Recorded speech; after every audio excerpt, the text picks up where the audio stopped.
Welcome to Season 4 of the Knack for Business podcast. Today's show is brought to you by our K4B Profit Snapshot. Here's one question worth sitting with. If you stepped away from your business for 30 days, would it grow or contract? That answer tells you a lot about where you really stand. Try the free 5-minute snapshot. It measures process, profit, and personal freedom. Link is in the show notes. Question to the audience. Why does your marketing feel busy, but buyers still feel confused? That's what our guest will help us unpack today. How to guide real people through the buyer's messy middle so your message builds trust instead of noise. He'll talk about practical ways to match how customers actually decide, not how we hope they decide, and how small businesses can stand out without big budgets. Our guest today is Martin Pietrzak from Pinch Marketing. He is the founder and president of Pinch Marketing, a boutique agency that helps technology vendors and partners create campaigns built around how real buyers make decisions, not how companies wish they would. With more than 20 years in tech, SaaS, and channel marketing, he has shaped growth initiatives for global names such as AWS, SoftChoice, Zscaler, and VM, guiding brands to step out of the sea of the sameness, speak with clarity, and earn genuine trust in crowded markets. Martin believes great marketing is part strategy, part empathy, and part courage to be different. A lesson he once reinforced during a canoe trip with his teenager that turned into an unexpected masterclass in teamwork and resilience. He's also a returning guest to the Knack for Business podcast. He brings practical insight, straight talk, and a storyteller's eye to the art of connecting businesses with the people they serve. Martin, absolute pleasure having you back here, sir. It's a pleasure to be back. I'm happy to be here and talking to your audience about, the messy middle and how people buy today and how we need to fix that. So as we were talking about messy middle and understanding what our clients want, marketing logic versus buyer logic, why are they not on the same page? Why are they not the same language for folks? And I have to say, as a marketer, I have to feel guilty of that. I think marketers, what we like to do is we like to simplify it. We like to create a linear progression, from how people and simplify how people think and how people buy. And the reason we do that is because otherwise our life would be probably a little bit too complex. So I think the logic of a marketer really is all about this idea that there is these steps all in the right direction before the customer decides that they're ready to buy. Where, like anywhere from awareness, they find out about a product or service, they go evaluate it, and then they potentially go into the transaction of it. But the reality of it, of course, is not that simple. Buyers are, they're becoming much more educated because of all the information that's available to them. But that creates a lot of tension in how they think about buying. There's so much information out there. There's so little attention available to them. So that process is far from linear. So they find out about something, but then they learn about it, but then they forget about it. Maybe they read some reviews and they talk to their friends. They go back to the website of whatever the product or service is. Then they forget about it. They come back later. They watch a YouTube video 3 days later. Then they talk to a friend about it. They hear, maybe they're just talking to some stranger at a party that mentioned something. And so that process, the logic of a buyer is far from linear. And I think that's where the biggest gap lies, is how to have those two worlds, meet, where, the marketer wants to go from here to there and predict what those steps will be in the linear fashion. And on the customer side, quite the opposite. What are we actually going through? One thing I didn't touch on is also the emotional aspect. People buy based on the emotions that they might feel about towards a particular solution or brand, which I think that sometimes we forget as marketers as well. So interesting. What I'm taking away, and as you're describing stuff and doing the research, sometimes sitting with my spouse and we're watching a movie, and all of a sudden I'm getting stats fed to me. Oh, by the way, this actor was, et cetera. So people were doing the research. Do you find that you have to frame the conversation or frame the messaging so that, you knowing full well that they're going to go hunt out the information, that you're going to put that, what's the difference between my product, my service versus my competition? Are we the same, apple to apple? But here's the personality. Do you like my personality? Is that something you have to kind of stage into it? Almost like the 5-minute warning before you tell your kids they have to go, it's bedtime. You have to give a heads up to guide them that way? I think no. I think the answer is we shouldn't direct that conversation with the customer. The customer should direct the conversation. And I think the best thing you can do as a seller or just generally a representative of that product or solution is to really try and understand where are they at? What motivates them? What challenges are they trying to solve? So before you jump into any kind of comparisons between yourself and your competitors or why you think you're better, really, really listen. And I think that's really the big challenge I think a lot of sellers have. They jump into the pitch way too early.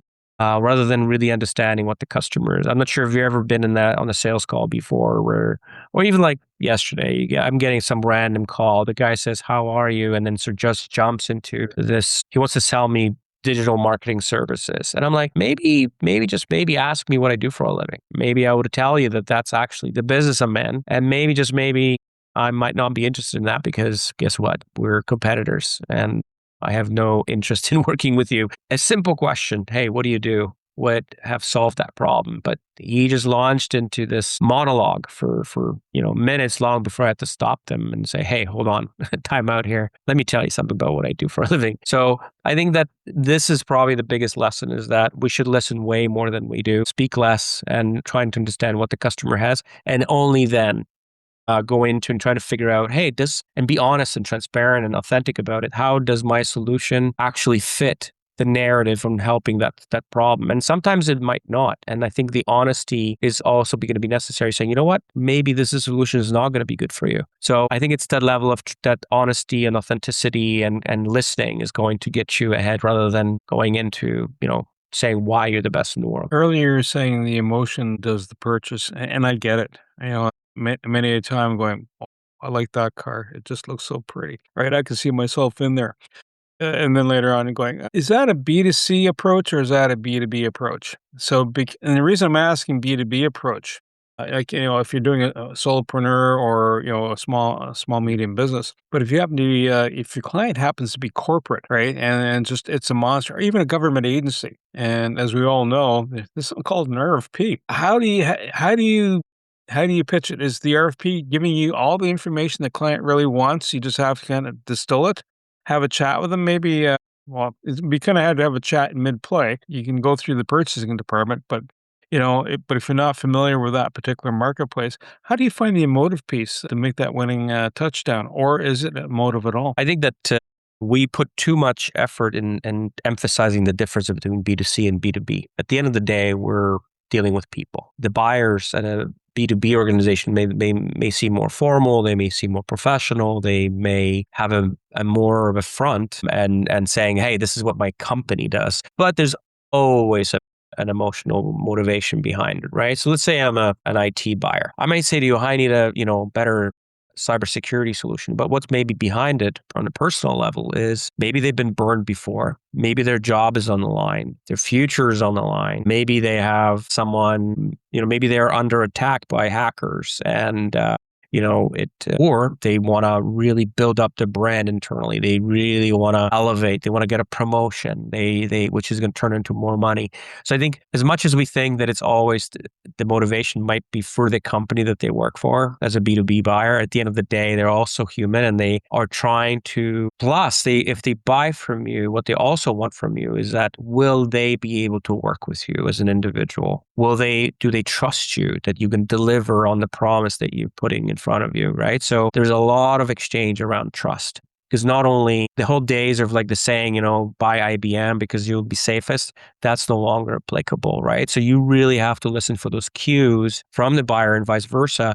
Can I work with those individuals, regardless of how great my solutions are, regardless of what I have on my presentation? There has to be this belief that I will be able to work with these individuals. So I don't buy this idea that we're that different in B2C or the emotions don't play. They certainly do play.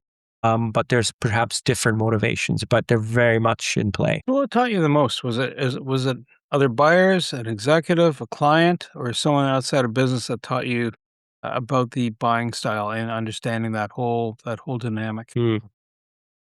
The years in the trenches, I'd say, a lot of the mistakes that I've made, no question. I thought, the old school was, hey, as long as you understand the product and you can talk over and say as much as you possibly can in 2 minutes or less, the more they will hear, the more they will want to buy. But the old school way is with the belief that the buyer was highly reliant on the seller to make that decision. Those days are over.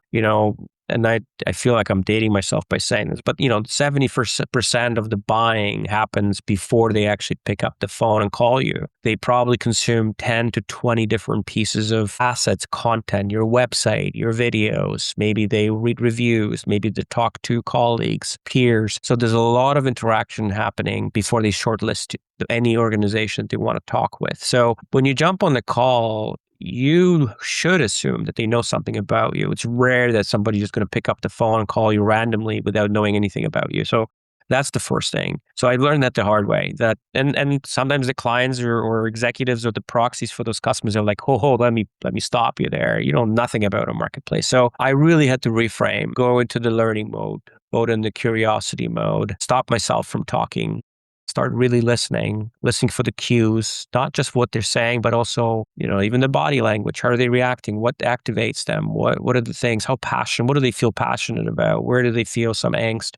So it's a combination of those things. So it's not just one any particular person, but it's usually some people who are great proxies for the actual buyer of their product. So not the buyer that you're selling to, but their customers. That's really critical that you find those individuals. And as a marketer, I've learned to make sure those individuals are in the room. So if one person who is a good proxy for their customer base is not in the room, I say, hey, we're probably going to make bad decisions here today. Let's make sure we have someone in the room that really truly can give us the feedback as if it was a customer of theirs and how that's going to resonate or fail. And I think that's something we have to be welcoming of, that critique, that voice of the customer, always. Interesting having the proxy for the customer to be there. All right. And I get that. When a client comes to you and says, listen, I want to sell a product. I'm not getting much traction. I've probably got some things wrong. What type of research do you do? Do you do research on that whole market segment? Do you just narrow it, or do you keep it broad spectrum and going,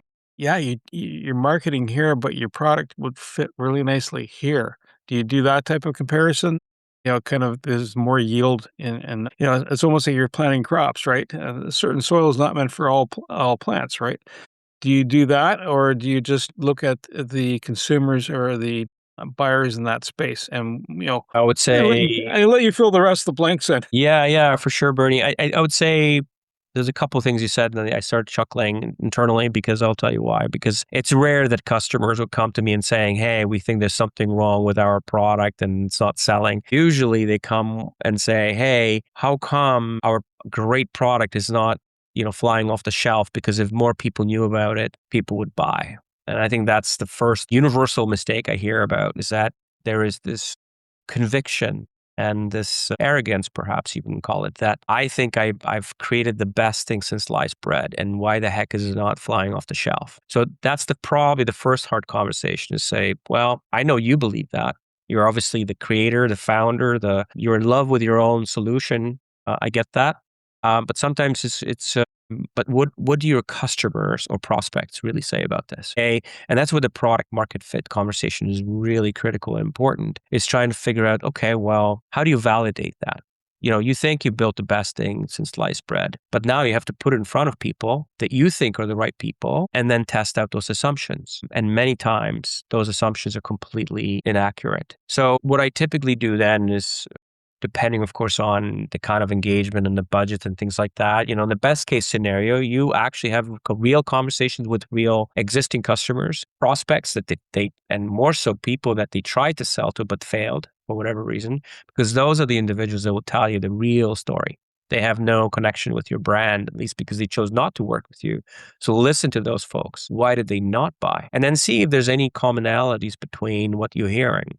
And you'll be surprised that even after a few conversations, this picture starts forming around their true perception of what they think about the product or service. And that is the critical component, is making sure you have a mechanism in place that allows you to have those conversations with those prospects and those customers. And that's when it's the proxy might not be good enough, because if a founder is not going to listen to the sales guy, because he's going to point the finger at the sales guy saying, hey, you're just doing a terrible job selling my product. But at the end of the day, they might just be relaying the message that nobody wants to hear internally because it might be harsh. But the businesses that do well, especially small businesses do well, they're the ones who can pivot and can take that feedback in open-heartedly, without bias, without ego, and say, okay, holy crap, can I make this a change to adjust to what these customers are telling me? And then and then getting rid of this assumption that everybody is a customer. It's not. You have competitors out there. There's always somebody's going to do something better than you. So find that part of the market, that small slice of the pie that truly, truly is the best. And then go after that and better listen and adapt and change before you make any rush judgments or decisions. Does price matter? And I'm thinking when you're doing an audit, for example, a financial audit, they talk about something called material significance. 100,000 sounds really big, but you put it next to $1 billion budget, right? And so if you have $100,000 budget and something's askew by 1,000, it's not dramatic. Does that have the same impact? I mean, if I'm selling a car, let's say I'm selling a fleet of cars to government agency, whatever, or delivery firm, larger dollar, right? And it has a lot of impact, for repairs and et cetera, versus I'm going to sell you some chocolate bars. Does that weigh a lot more, or does that change the tempo? In terms of how you price or how you think about pricing, you mean, or? Reaching the customer at the end of the day. I mean, obviously, if you make a chocolate bar and no one likes eating it because it tastes like, not so good, you're not going to have uptake. But I mean, hey, all these categories you mentioned have very different problems, right? Like the chocolate, for instance, right? I'm not in the B2C sector, but I'll take it. I'll take a stab at it. thank you. What's the one thing that, is when you go into a grocery store or any kind of store, and you look at the sweets pile, the sweets shelving, right? I don't know about you, but I am overwhelmed with the choices, right? And the products that already have existing market share, and they have the relationships with the stores and the chain, and they have, already market dominance and brand strength. Usually will be at eye level because that's how people buy. People will tend to look what's in front of them at the eye level first before you start looking down and where the bottom of the shelf is, literally for a reason, because that's the last thing people will check. So I think we're already overwhelmed with choice. So that's why they're, CPG brands are pumping so much money into advertising, making sure that those are in front of people in so many various ways so that it's easy for them to pick. But even then, you have a chocolate bar that costs, 50 cents, and you have a chocolate bar that presumably same volume of content that costs $5. And I think that's where the difference is you just had this, like the packaging, how you message, how you promote it. Like you could say, hey, one is made by a Michelin star chef, formula from his grandfather from Austria, only made with the cows that are milked in Switzerland. And we tend to buy into those signals because it's not just about taste. It's about the perception of the value. It's perception of what you get out of it, the pleasure that you may get out of this chocolate. If I'm thinking about that cow walking the, beautiful mountain somewhere in Switzerland, I'm almost seeing myself eating that chocolate in the mountains, right? So I think he's selling the vision, right? So, but with cars, I think there's obviously an emotional buy as well. But if you're talking about that example, a government buying a fleet of cars, hopefully they care less about driving on the beautiful mountain somewhere. The choices and the criteria they select to buy that product are very different. They'll probably go for the lifetime value of that vehicle. How long is this vehicle going to last? Is it fast enough? Does it have acceleration? Does it have, what's the cost of maintaining those vehicles? Geopolitical aspects. Okay, is it built in Canada? Is it built in NAFTA? Country that we feel is friendly, I can't see these days, the government buying Chinese cars, although we do have new deals. But you know what I mean? Like, I think there's a lot of different criteria. I think emotion on that kind of buy is probably much lesser than with the chocolate. But at the end of the day, I think, yes, that probably plays a part. So if you're a small company and you're selling a product, SaaS, or even a widget of sort, is the messaging more important, or is it the presence that's more important? And I'm thinking from the presence side of the fence could be like doing trade shows, or you're pounding the pavement, so to speak, like a beat cop. You're there and people get to know you, etc. versus a message, the chocolate bar message, you're having the Heidi experience when you're not anywhere near that. Yeah, it's a $1 million question. I mean, small businesses, including my own, I would say, we have a very limited budget that we can use, right? So we will try to look at what's the mix of the investments, and we're going to closely monitor what works, what doesn't work. I would say being in front of people where includes your customers as a new business is probably always the right thing. Now, it doesn't have to be costly. You don't have to exhibit. You don't have to have a booth.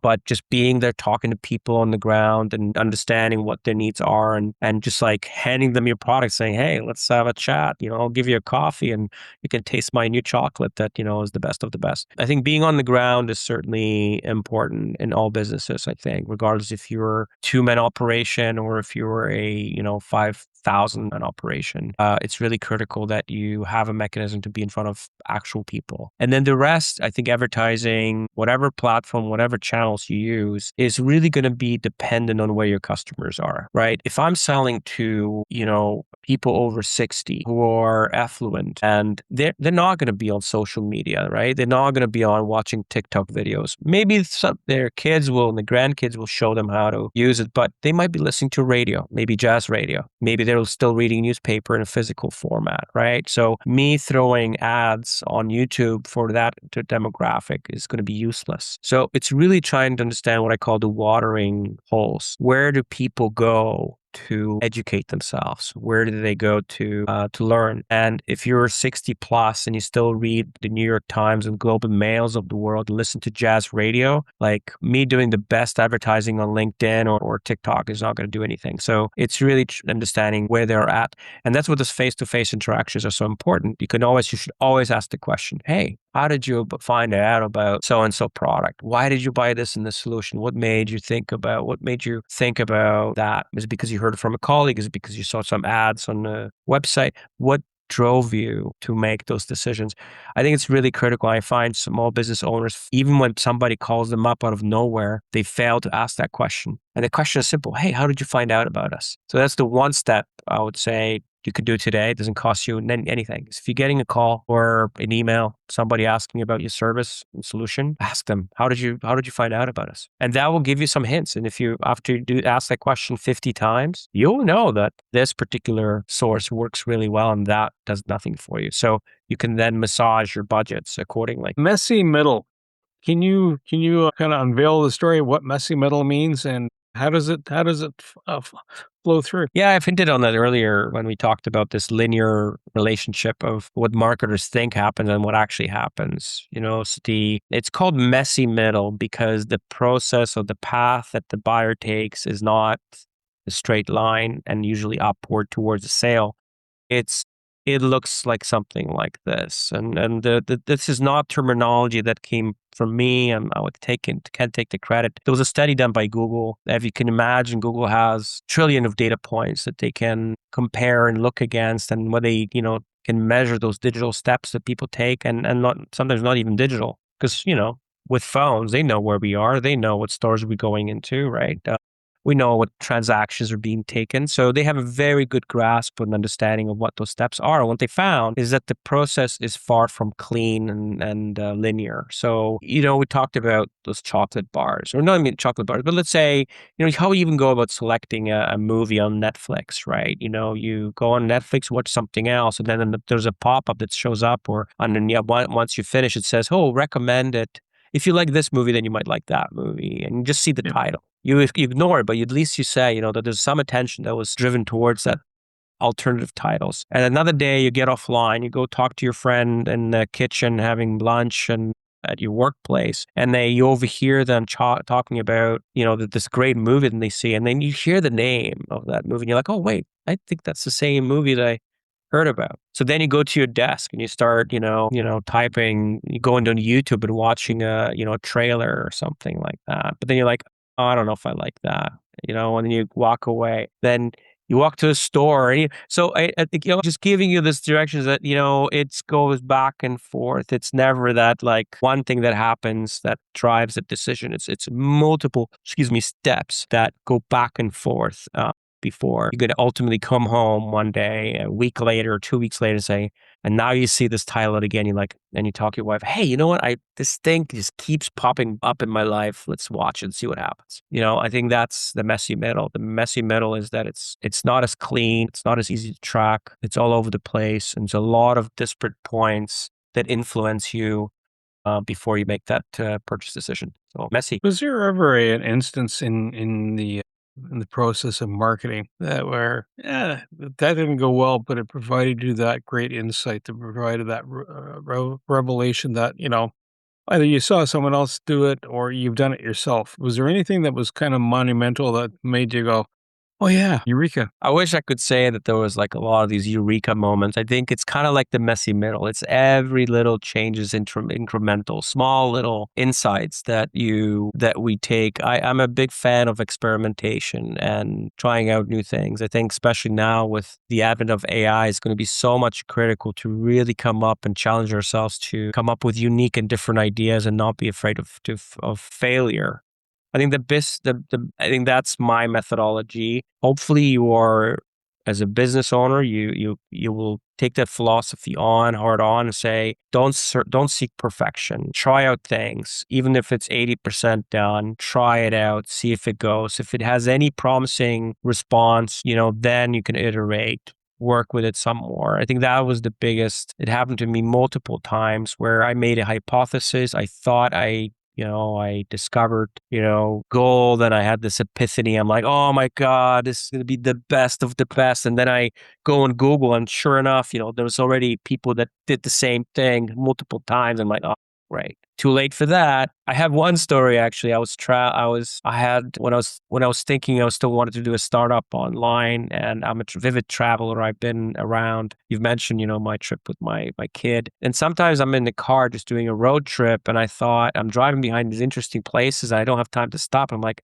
wouldn't it be cool if somehow my phone would just be telling me, hey, something interesting about that place. And I thought, oh my God, this could be the business, that it's basically GPS focused. It can tell you like, oh, you're driving through so-and-so town. In the next 5 minutes, look to your right because there's going to be this historical thing that you really need to stop for 5 minutes because it could be awesome, and tell you the story as you go. And I'm like, brilliant. I'm doing this. Of course, I went home. I started Googling it, and sure enough, it already exists. And I hated it because they'd done a great job. I downloaded it and I've used it multiple times when I was traveling, and it's really fantastic. And I'm thinking but again, so one search away of testing your assumptions is going to be important. Are those ideas truly unique? Are they really great? And can you do it better than what they've done already? And then don't be afraid to fail, right? If you try and you fail, adapt, change, and validate again. And because you're going to always learn more from your failures than you are from your successes. So it's rare that you have a unicorn out of the gate. Never is. We always see the founders who are like Facebooks of the world to talk about how they had this like random, idea that just turned into $1 billion. That doesn't happen in real life. What we don't see behind these founders is all the failures that came before the one that won, and the struggles that they had to go through in order to get there. So don't be afraid of failure, because that's what's going to teach you the most. On your travels, have you noticed either verbiage people use or on their websites, things they're expressing? They should retire. Get away from that. It's passe. And I say passe as in, yeah, we're not in 1950. You can't, your wife will be so happy if she does this. She'll have more free time, because things have changed, right? Is there anything that we unconsciously, through our own internal bias, still use that we should knock it off because it's not helping us? I think the short answer is yes. I mean, as we age, and unfortunately, our kids are probably the best reflection of that, how irrelevant I feel sometimes talking to my 17-year-old kid, who will tell me like, Dad, you can't say this stuff anymore, was off the cuff joke or, something that was maybe risque, but it's like completely like inappropriate today. So yes, I was even talking to someone recently. I was talking to some millennial, and I'll generalize them as millennial because they're obviously much younger than I. And we talked about, they said, oh, I was watching the show Friends. Did you ever watch it? I'm like, yeah, that was a really popular show when I was at university. And they're like, oh yeah, I kind of like it, but it's kind of passe. I'm like, And I'm like, what do you mean? A lot of the jokes are completely off, and they wouldn't survive today. And I'm like, interesting. So, but I think the thing we need to be careful of is don't judge the new generation. Because obviously they are going to be the future, not us. And stay curious, like what makes them, why are those changes taking place? What's the reason and rationale? And ultimately, either adapt or become relevant. Or, I mean, it depends who you're selling to. I mean, from a business perspective, you better adapt because otherwise you won't exist. But if you, in personal life, yeah, you can still tell, bad jokes to your friends and buddies after over a beer. But if you want to do the same with your customers, you might, lose a few.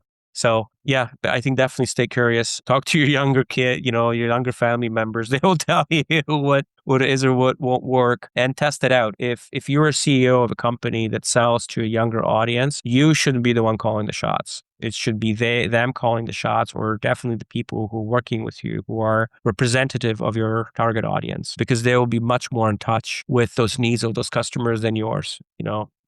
You might think they're crazy, but it's not for you to judge. It's for them to judge. So It's their coin that they're spending. exactly, right? Like if you want to, I mean, you could be stubborn about it and you say, I'm not going to sell to these people. But, I think that's just arrogance and just You're being creating an opportunity for your competition. right. So I guess that's why someone would reach out to Pinch then, is to go, "Hi, I got a box of cars with chocolates. What am I not doing right?" I think, you know what?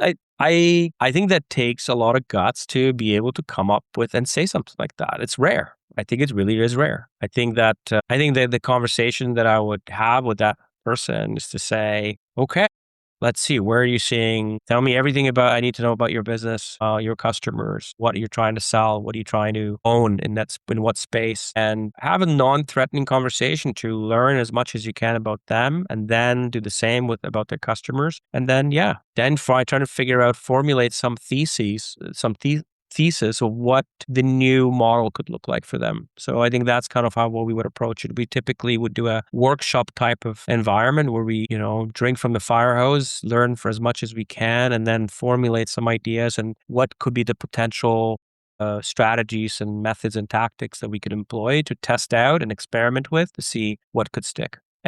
Or sometimes decide that and have a really hard conversation saying, hey, we did the analysis and I don't think there is a market for what you're trying to do. And that conversation, that could be the output of the conversation as well. So that's typically what we would recommend, not just us, but just any marketing agency. But I think, or if you want to do it yourself, that's probably the way to do it. We haven't touched on it yet, or we skirted past it. So would AI be, I'll take an email before I send it out, and I just, I'll write it in my own headspace, right, and I fire it out. Usually, there's a word missing somewhere in the text, and I'll take it and I'll go, ChatGPT, provide clarity in this conversation at a grade 6 level, and casual tone. Boom, comes back going, it's my content, but reframed prettier, for lack of better words. Is that something where you would leverage AI then to, Kate, kind of got these are here are the sub bullet points. How do I shape the message, and what do I write in the message so that it has clarity to this particular audience? Is that part of the process too? I think what you're describing is what a lot of people do.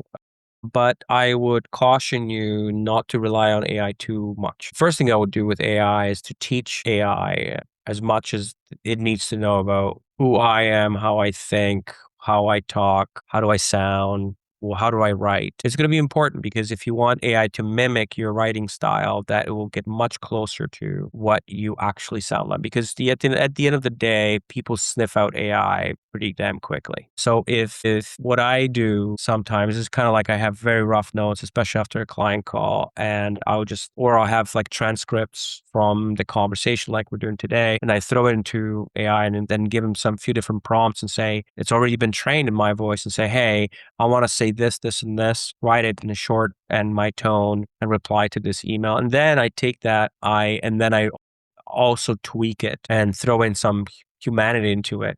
Some maybe personal comment that was made in the conversation had nothing to do with business, but maybe about, the weather that we talked about earlier, right? How Ottawa is, -7 and -15 in Toronto. So I think that makes sense to inject humanity into the mix and also not to rely too heavily on it. So, and especially if you're throwing in content that's dense, there's a lot of it, like from a transcript from a conversation. I just got a notes from yesterday's call I had with a vendor. I read it and I'm like, it got it completely wrong. So hallucinations are still very much a thing. Be careful so it doesn't misinterpret what the meaning of it was. Don't trust it too much. Don't get lazy with it, right? Because I think, I'm looking at the kids, including my own, who just rely on it so heavily. They just assume it's going to be correct. And I'm like, don't do that. Put some thought into it. It's a great tool. It can do a lot of work for you, but don't give away, what's in here and what's in your head and in your heart, and that makes it unique to you. So, Are there any three key takeaways you would want to provide the audience to understand about marketing? They're about to launch. I mean, that's pretty broad. Let me narrow it down. They're about to launch a new product. What are the three key points they should be paying attention to? Yeah, I think before you go with a big launch, don't go with your own personal assumptions. Validate with a small subgroup of your prospects or customers who can tell you, yeah, is this going to resonate with them? Number one. So get in the mind of the consumer is going to be number one.